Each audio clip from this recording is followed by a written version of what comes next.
Paano maghanap ng nababagay na learning materials? Kasi yung iba sasabihin, "Ay pumunta ako sa Udemy wala naman akong natutunan," or "Nag-enroll ako sa ganito, nag-spend ako ng ganito tas wala naman akong nakuhang kahit ano." Bago kayo mag-enroll, lalong-lalo na kung magbabayad kayo, you have to figure out what your learning style is. Kasi halimbawa, visual kayo, kahit anong idaldal namin dito, wala kayong mapi-pick up na information unless meron kayong nakikita na, okay yun, ganyan. Yung iba naman auditory. So, sana wag niyo namang gawin ngayon ano, pero yung iba kasi gawain ko 'to before. Habang naghuhugas ako, nanonood ako ng webinar. Pero ang pinakang learning style ko is kinesthetic. Si kinesthetic naman, sila yung ilang beses ka nagkakamali, dali lang ng dali ta's 'pag nagkamali sabi mo, "Ay, sorry, sige ulitin ko na lang." Gano'n, gano'n ako, eh.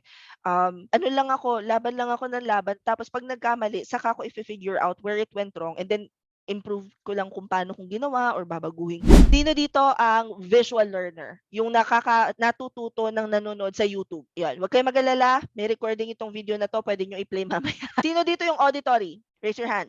Yung nakikinig lang. Auditory, yung nakikinig lang natututo na, yung mahilig sa sino dito ang mahilig sa podcast? Eto naman yung mga habang naghuhugas, kahit naglalaba, may ginagawa kayo pagkatapos makikinig kayo sa podcast or halimbawa yung YouTube, kahit nagpe-play yung video, hindi kayo natingin natututo kayo, yun yun. Sino naman dito yung mga kagaya ko na daling-dali lang ng laban pagkatapos 'pag nagkamali sorry, ulitin ko lang. Sino? Normal lang guys na magkamali.